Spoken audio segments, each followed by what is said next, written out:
Welcome to Influential Entrepreneurs, bringing you interviews with elite business leaders and experts, sharing tips and strategies for elevating your business to the next level. Here's your host, Mike Saunders. Hello and welcome to this episode of Influential Entrepreneurs. This is Mike Saunders, the Authority Positioning Coach. Today we have with us Joseph Mattera, who's a Senior Financial Advisor at Ensign Financial Partners. Joseph, welcome to the program. Thank you, Michael. Hey, I'm looking forward to learning from you and what you do with your clients and your community, but give us a little bit of background on what led you into the financial services field. Well, that's a great question. I've been on this earth for 63 years now. And when I was a young boy, my mother and father were divorced probably before I was one. And so my mother didn't have a lot of money, so we bounced around south side of Chicago, various places. And so my childhood early on, I noticed that there was a lot of poverty. You know, we didn't have money for this or money for that. And so I guess my one thing, as a young boy was, I think I need to have some money when I get older because I don't want to live like this, bouncing around, renting this place, renting that place. And my mom, give her credit, she was 18 years old when she had me. So she was pretty much still a kid too, So it's just the way life is sometimes. And that's how I got started or interested in money. Let's put it that way, just in money. Sometimes you hear that kind of story or example where something is born out of pain. Like you grew up and you didn't have something and you really wanted it. And I think that sometimes those are the most powerful motivators. Oh, yes, I agree. Pain is a great motivator. But pain within reason, right? We don't want to wallow in pain. But sometimes we don't want torture. Yeah. Good point. Well, let's talk about, let's kind of build off of that pain point.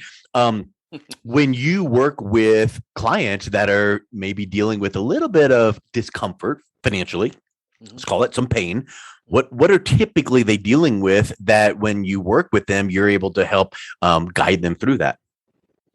Well, it's a different situation for every person. I remember early in my career, I think it was 1988, and I was with MetLife at the time. Started out with Metropolitan Life. And I was a young advisor, and I was looking for information about a particular product. I don't even remember what it was. I think it was a mutual fund, but I don't remember. And so I remember calling this advisor, and he wouldn't give me the time of the day because I wasn't going to be a client. And so he wouldn't help me. And I just got a really bad feeling in my stomach about this guy. And so I just hung up and I moved on. And then I realized as I got more and more experience that it's very, very important for financial advisors to pass their knowledge on to young advisors if they're willing to listen. Yeah. Because there's no substitute in the world for anything in life other than experience. If you have experience, it's next to nothing. You know what I mean? There's nothing that compares to it. Yeah. And so when I was young and I needed the help from an advisor, I didn't get it. And again, we go back to the pain. It bothered me. And so when I go to see a client, it's the same situation. I know they're in pain because otherwise I probably wouldn't have been there. Yeah. There's something missing there. And every situation is different. And I really can't think of one right now that stands out more than the other. But my thinking is that I would never turn anybody down that needed help. I mean, if I couldn't help them, I would at least try and then tell them. But I was never going to turn anybody down. And this particular fella, he seemed to only want to deal with people that had a lot of money, and he turned his shoulders on everybody else, including a young agent who wasn't going to give him any money, but he didn't even want to help me. And I thought that's not the way an advisor should be, and I never wanted to be like that. So I never was.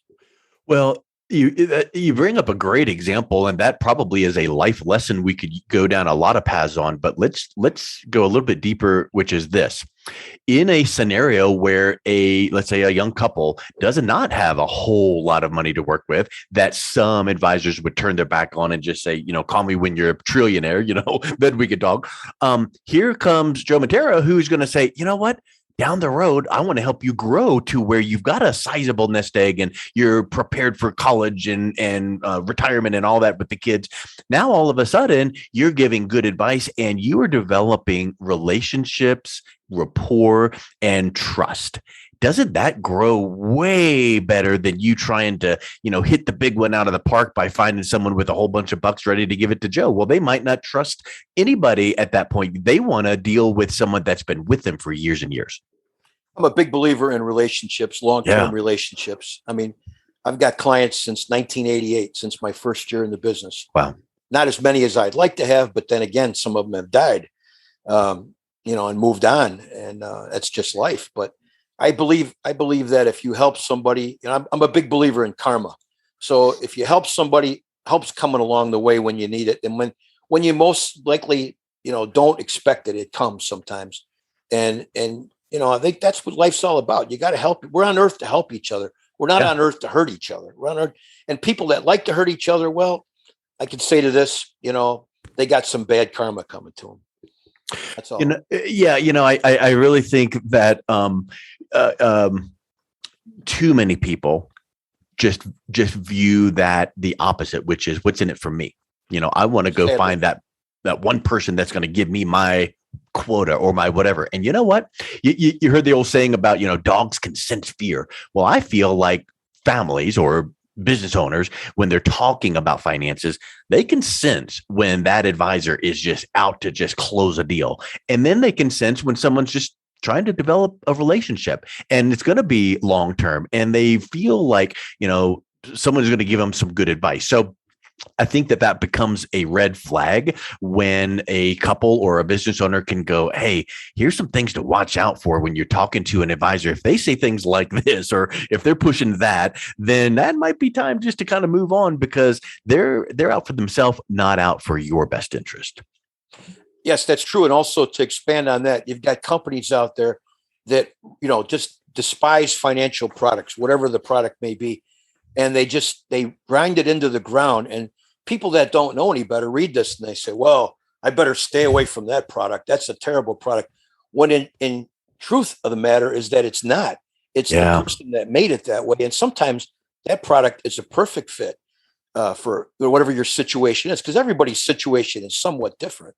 I mean, there's similarities, but there's no really financial product out there that's designed to hurt anybody. Some of them aren't that good. That's true.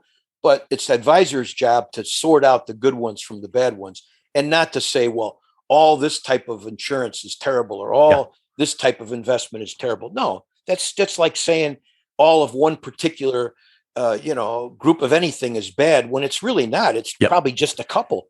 But yet to blackball a whole a group of products because one large company comes out and says it's terrible, but they do it all the time. And well, that's also, why the internet. Go ahead. I was just going to say that, I've heard that some companies will incentivize their advisors to push a certain type of product. And then now it becomes, the best thing since sliced bread, when in reality, they're being pushed by their superiors to push this because it's better for the company or commissions or whatever. It might not be harmful to the client, but it might not be in their best interest. Is that kind of a scenario that can happen too? Yeah, that's often the case. It's a situation where when somebody goes into a meeting with a financial advisor, they're looking for ideas, maybe they're looking for help, they're looking for another opinion, whatever the case may be. But to go in there and just start ripping, or laying into something that somebody did is what a lot of advisors do. They'll go into a house and they'll say, oh, you got this insurance. Why did you buy this? Well, who knows why they bought it? They might even not remember why they bought it. Yeah. That's not important. The important part is you're here right now. I'm here right now.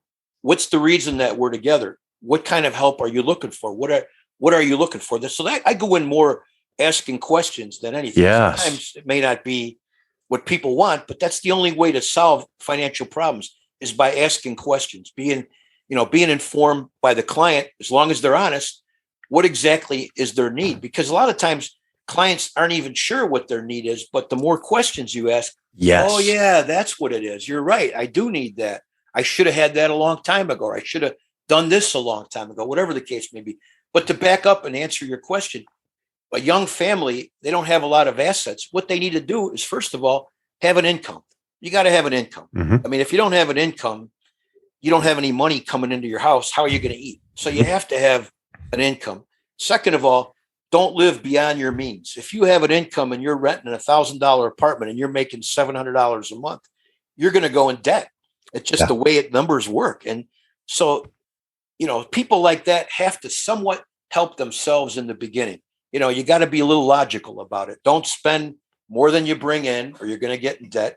And I'm writing about that in my revised book from the first one I wrote back in 2005, The Road to Financial Success, is that, debt is very important in the financial world. The more debt you get into, the more problems you have. Yes. Well, I want to go a little bit deeper in that book you're working on, but I think that let's touch on this aspect of debt real quick, because I feel that a lot of, let's say, younger couples, they realize they should be saving for retirement and kids' college funds and all those things, and they want to. They're ready to, but the problem is they've got so much monthly debt with credit cards and car loans and all of these things that they are literally forced to not do that quite yet. So I think that, living beyond your means, and you know what, I'm 53 and I fell into that when I was in my early 20s and I was not living within my means, and it was a painful experience. And when I got out of it, it was liberating and free, and never looked back and never got back into that mess. And it really is a wonderful feeling. So I think when you can, what you just described here, you didn't say, oh, well, I help clients, with this fund and that fund. You're talking about them as individuals and helping them understand budgeting and debt and living. That's the approach you want to take. So talk a little bit about the book that you wrote and that you're revamping. Well, when I was younger, back in my days in Chicago, I always loved sports, the Cubs and the Bears and the Hawks and the Bulls and the White Sox, all those Chicago teams. And I used to just love watching that stuff on WGN back in the day because there was no cable. And my father used to say, Joel, you should write a book. You need to write a book. And, you're a little kid, you're thinking, what am I going to write a book about the Blackhawks, So I never did. I never did anything. I wrote some scrapbooks and things like that. But finally, when I was in the middle of my business career, I started realizing, again, going back to that financial person that didn't want to help me, I go back to that and think, I'd like to help everybody if they would read it. Get something out of it. And so that's why I wrote The Road to Financial Success and Strategies to Protect Your Wealth.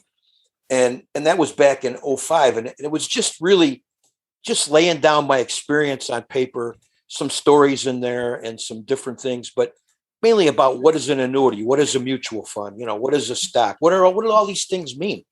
And now I think people are pretty aware of what products are, but now there's so many derivatives on products. There's so many changes to the products. There's even a new thing called Bitcoin that everybody asks me about.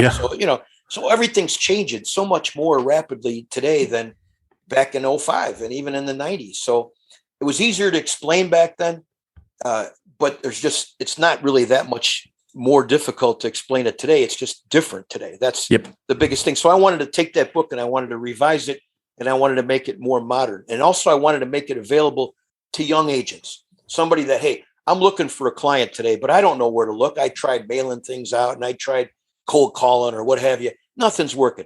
Well, here, take my book, give it to your potential client, let them read the book, let them get a little bit of education, enough to ask you questions, and then you go in there and help them.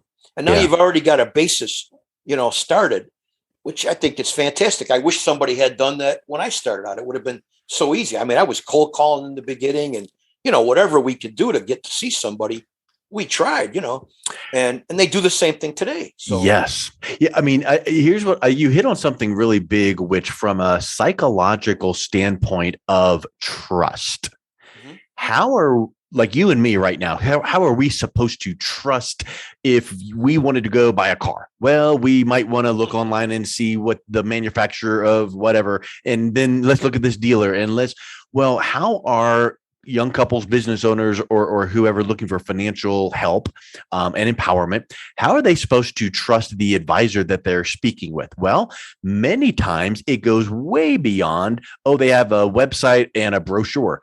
Anybody can do that. But you mentioned this magical word, which is called a book. And when you have a book, it's your collection of intellectual ideas and strategies put down. And now you're handing this to someone. And it's a gift. And then B, that person realizes that you're not in my face pushing me. You're going to give me this and I can read it at my leisure and I'm available when you're ready. And it sets the tone for what?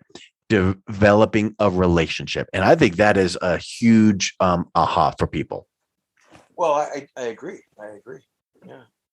So let's kind of shift gears and move into what are some of the things after now you're talking about, don't live beyond your means and let's work on debt.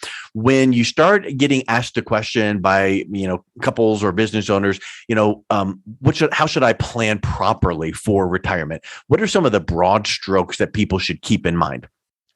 Well, first of all, Social Security comes to mind when a person waits until they're in their 60s to retire, which in this day and age is pretty common because we're living longer. Yeah. Hopefully we're feeling better and we have the desire to work. That's important. But I think people always ask, should I take my Social Security early? I have quite a few friends that have done that, and they're quite happy with it. They're content. But that's a really tough question to answer because it's not a yes or no answer. Yeah. There's a lot of factors involved in that, such as, how much money is going to come in right now if I take it, or opposed to waiting. Is that important? What's my health? What's my family's health? Did my father live a long time? My mother live a long time? Do I have good genes? Do I think I'm going to live a long? I mean, nobody knows that. Yeah. But you have a grasp, kind of a feel for it, and you have to go with your gut. So that's a really tough question to answer, and I get asked that all the time. And so there is a book on Social Security, which will be available soon. And it answers most of anything about Social Security a person would want. And so I highly recommend that. And then, and I will be recommending that from this point on. Yeah, that's a good point, because I think a lot of people think, retirement, that's far off. Someday then someday comes like tomorrow, right? Because 10 years, boom, it goes by 10 years and then 20 years. And all of a sudden it's like, I kind of should have been planning for, and the problem is people, and this isn't a general statement, I get it, I understand, but people get that little raise at work and they increase their standard of living, and they get another raise or promotion, they increase their standard of living, and all of a sudden you got that $10,000 a year raise and poof, it's gone. When in reality, you should have gone, let me give myself a little bit of a reward here and increase my standard of living a teeny bit, but let me funnel some more money into planning for retirement. And I think that's a really, really huge piece. And like you mentioned, Social Security is not a decision you make at a specific age. It's a decision that you realize you need to make and you need to plan for. So having a resource like learning from a book, excellent. Let's shift now gears over to business owners. What are some thoughts that you would recommend to a business owner as it relates to personal or even business financial planning for the future? Well, businesses are kind of like a family on steroids. They have to operate. A family has to operate within some type of budget, whether they write it down or they just live it. And a business needs to write it down. A business has to keep records. A business has to have profit and loss statement. So businesses are a little more involved, but at the same time, not that difficult. Because bottom line, what does a business owner want to do when they go into business? They probably, and so this is my opinion, but they probably want to get away from working for someone else. They want the freedom and flexibility to work on their own and want to have a little bit of, build something for the future. Yes, but I'll add this to it. They want to make more money than they were making before. And they think they got a great idea to do that. Yeah. And so they'll do it. And sometimes businesses succeed. Sometimes businesses fail. So you really have to be almost step outside yourself when you're a business owner and say, is my business succeeding or is it failing? And you'll know. If you're honest with yourself, you'll know. And if your business is succeeding, well, then you've got a great opportunity to set yourself up for retirement, set yourself up, for letting the business be acquired by someone, whatever your goal is. Retirement has one main thing that is very important to everybody. And a lot of people think, well, if I just overfund my retirement plans, I'll be fine. That's not true. Yeah. You have to have goals in mind. Goals are important in life, especially when it comes to retirement. Where are you going to live? Who are you going to live around? What type of climate are you going to live in? What's the economy like in this particular area you want to live like? How much money am I going to need? Am I going to be able to afford this? Am I going to be able to afford that? What are all these things? They're all goals. So if you have a goal, I want to spend this much money because this is all I'll be able to spend. Well, you may not be able to live in Palm Springs with a $3,000 a month income. Yeah. That may not be possible. So if you want to live in Palm Springs, what do I have to do to raise my income? Well, maybe I can, maybe I can't. So sometimes you have to settle for goals that, maybe not the highest that you want, but if you want to hit those high goals, you got to plan early. And that's what planning is all about. If you want to, some of the greatest figures in life usually started out at a young age, whatever their occupation is, they became famous and rich. You ask a lot of these people, some of them started when they were 12. They wanted, I was listening to a story about Bill Wyman, the bass player, the old bass player for the Rolling Stones. And it was a documentary. It was kind of boring, but it was a little interesting. And basically he said, when I was a kid, I heard this and I wanted to do this. And so ever since he was a kid, he wanted to play the guitar or the bass or whatever it is. He wanted to be a performer. And he did. For 31 years, he did it. And he was never wanted to be in the limelight, never wanted to be famous. But obviously he was, and obviously he made a very good living at it. And so I think planning is the most important part of retirement for anybody. It doesn't matter who you are. If you don't plan, what is the old saying? If you fail to plan, you didn't fail to plan, you plan to fail or something like that. Yeah. So that's true. Those it really sayings is. are very true. And it also, I would venture to say that the earlier you begin planning, the more options you have at your disposal to accomplish those goals. Because the later you wait, all of a sudden it's like, it would have been nice if we could have done this strategy, but can't do that now. And so I think that you're going to miss out on some potentially powerful strategies because you waited too long. So it always benefits you to start thinking ahead. In fact, I talked to someone the other day. I was like, "Oh, hey, you're having a kid. When are you going to plan for college education?" Done. The minute we found out we're expecting, we started a planning for college education for the child. That's wonderful. Plan ahead. That was 18 years ahead. So good. That's really great. And it's almost like you become almost like a life coach. And there's probably a lot of your clients that you're like, I really don't do goal setting. Well, let's do it. Life, personal, professional, let's do some goal setting, because if you don't know where you're going, you're never going to get there. You're never going to know where you need to be, but you have to have that moment in time where you go, here's what my retirement should look like, could look like. How am I going to get there? Well, it might take this strategy, this plan. It might take building up over time. And then I think this is my last question I'll ask. Do you find when you work with clients that they put the plan together and they're working with you, and then they start seeing some progress, even small progress? It starts motivating them. And they're like, "Ooh, I was putting this much money in the account per month or per quarter, per year, and I see it bringing back this result. I'm going to do more because now I'm getting motivated." So these extra these steps that they're seeing, they don't need to see massive, progress. They just need to see this little step, and it starts getting them excited. Right. Well, the old saying, again, Rome wasn't built in a day, right? Yeah. So, yeah. It's always baby steps. Baby steps are, and a lot of times, the best way to get somewhere because of the experience that you get along the way. Yes. And like I said at the beginning of the conversation, there's no substitute for experience. I don't care who you are. And, you hear about these guys getting rich, with these different businesses. And I say, great. But, behind the scenes, it wasn't overnight. 99.99% of the time, it's not overnight.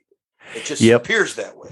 Yep. Those overnight successes, they look all great, but they spent 30 years prepping to get that, like it said, luck is where preparation meets opportunity. Yeah. Right. Yeah, so you prepped, you worked, you struggled, you strived, you learned. And then all of a sudden this opportunity presents itself and you take advantage of it, and poof, here's this, what they say is, kind of, exponential success and overnight success. But in reality, you paid your dues. Yeah. Well, that's a really good point. Also, to add to that is we live in a world today, which is fast paced. There doesn't seem to be a lot of patience, especially if you drive on a road or a highway. Yeah. Patience is something that is kind of diminished from our society little by little. I'm not going to say it's completely gone, because there are some very patient people. I've met quite a few of them, and I'll tell you, they're my role models.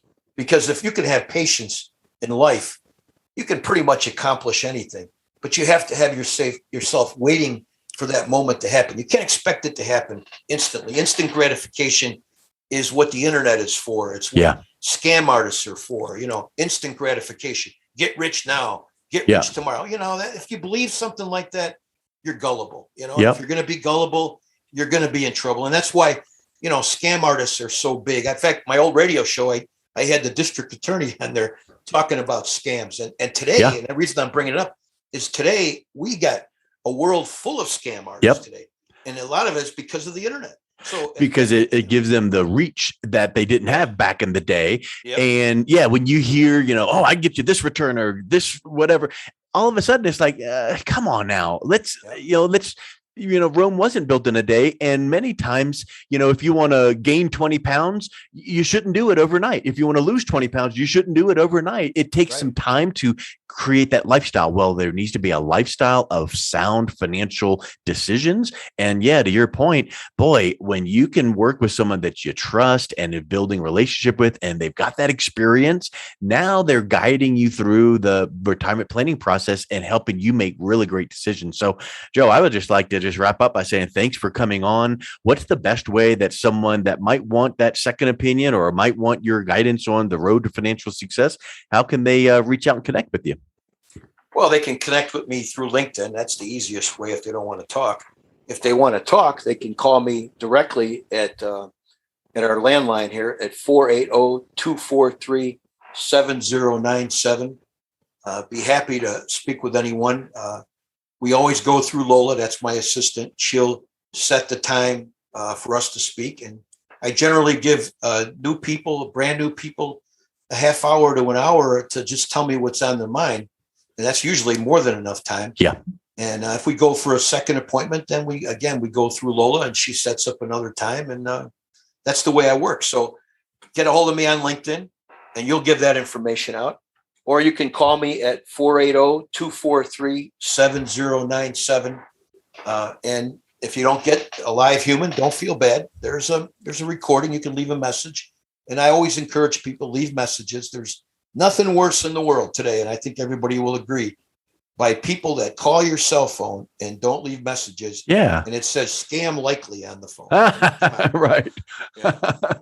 We're all tired of that, right? We're all exactly. That's awesome. Well, Joe, thanks so much. I'll make sure to have your LinkedIn profile hot linked right in the show notes, and then your phone number, 480-243-7097. Thank you so much for coming on, my friend. Oh, my pleasure, Mike. Thank you. You've been listening to Influential Entrepreneurs with Mike Saunders. To learn more about the resources mentioned on today's show or listen to past episodes, visit www.influentialentrepreneurssradio.com.